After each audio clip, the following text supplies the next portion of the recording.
sais, la plupart des gens qui pensent que l'aventure c'est juste une histoire de trésors perdus et de vieilles légendes, c'est parce qu'ils veulent l'entendre.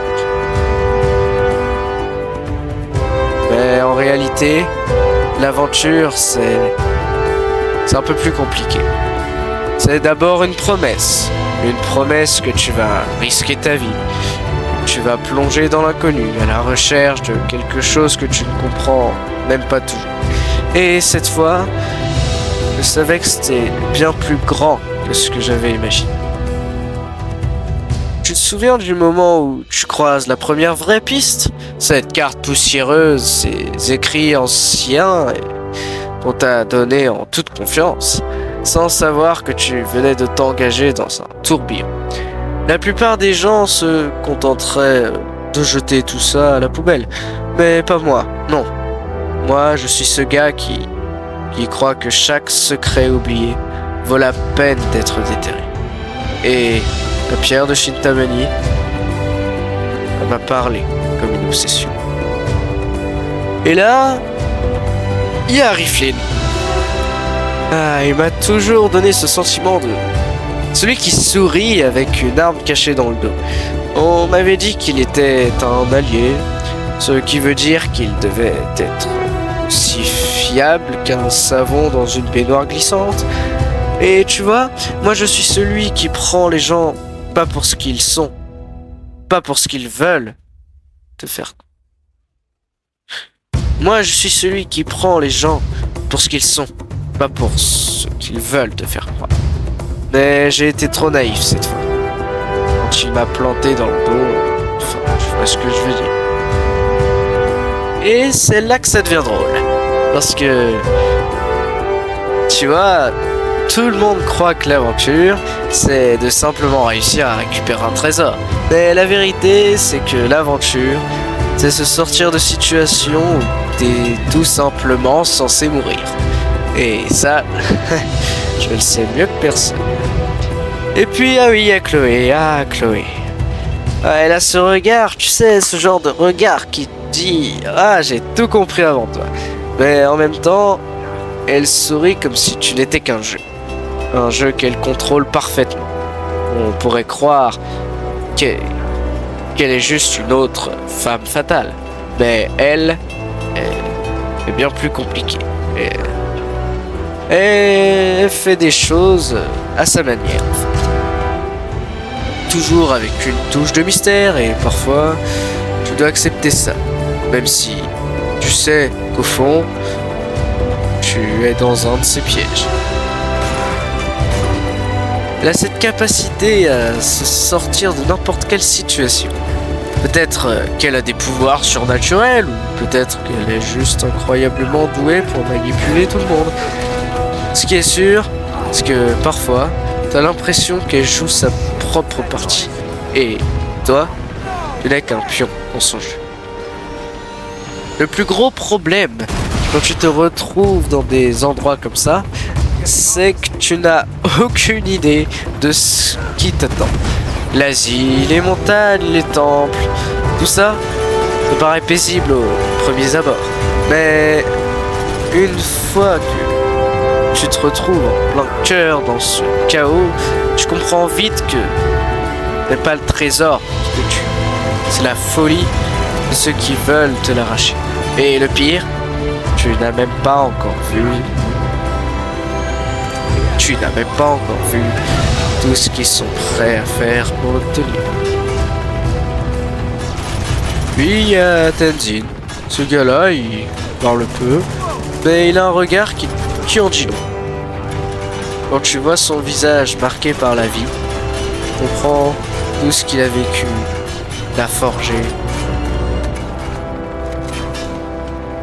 Il est comme la montagne elle-même, silencieux, mais terriblement présent.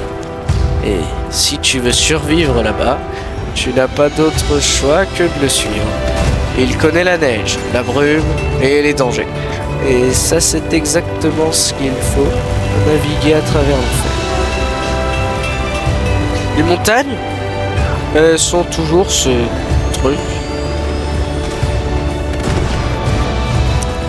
Elles ont toujours ce truc de te faire sentir petit. La neige, le vent, les falaises. C'est le genre de paysage qui te force à réfléchir à ce qui compte vraiment. Parce qu'ici, tu peux mourir à tout instant. Et c'est là que Tenzin a vraiment brillé. Il savait quoi faire. Et il savait comment me faire avancer. Et croyez-moi, à ce moment-là, c'était déjà une victoire.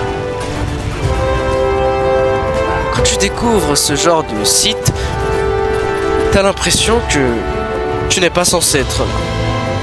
Ces ruines, ces statues brisées, tout ça, c'était autrefois vivant. Et puis tout ça, devenu poussière. Mais ce temple, ce n'était pas juste un lieu, c'était un message, un avertissement.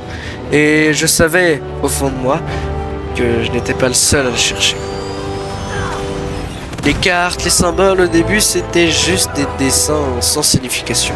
Mais plus je passais de temps à les étudier, plus je comprenais que chaque trait, chaque mot, chaque dessin était un indice. Et ce qu'il voulait dire, c'est que ce pouvoir, cette source de toute cette folie, n'était pas une simple légende. C'était réel. Et si quelqu'un arrivait à mettre la main dessus, le monde entier allait en payer le prix. Et c'est là que Lazarevitch entre en jeu. Ce type est comme un poison lourd, suffocant, prêt à détruire tout sur son passage. Il a ce regard, celui d'un homme qui croit qu'il peut tout contrôler. Il peut manipuler l'histoire à sa manière et il voulait ce pouvoir. Et il allait l'obtenir, coûte que coûte. Peu importe qui il devait écraser sur son chemin. Et là, tu te rends compte que tu n'as plus le temps de réfléchir. C'est chaque homme pour soi.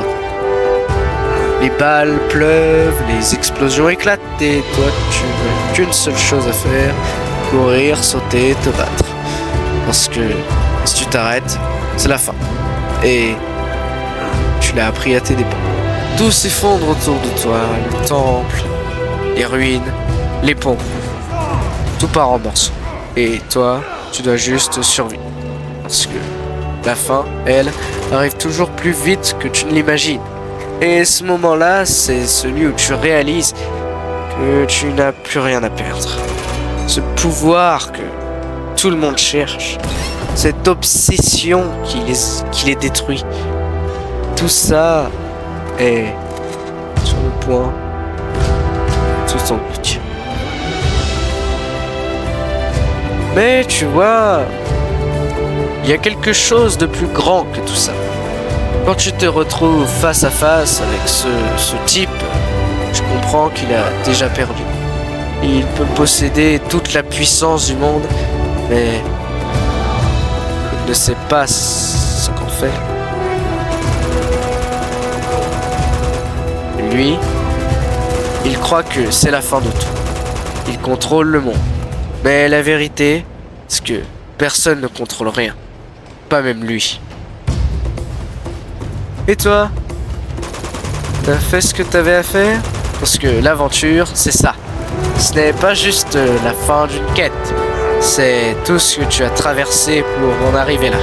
Et parfois, quand tu crois que tout est perdu, tu te retrouves à regarder les ruines, tout ce que tu as détruit, et tu te dis, tout ça en valait-il vraiment la peine? Alors, prêt à plonger dans l'inconnu? Parce que, crois-moi, c'est que le début.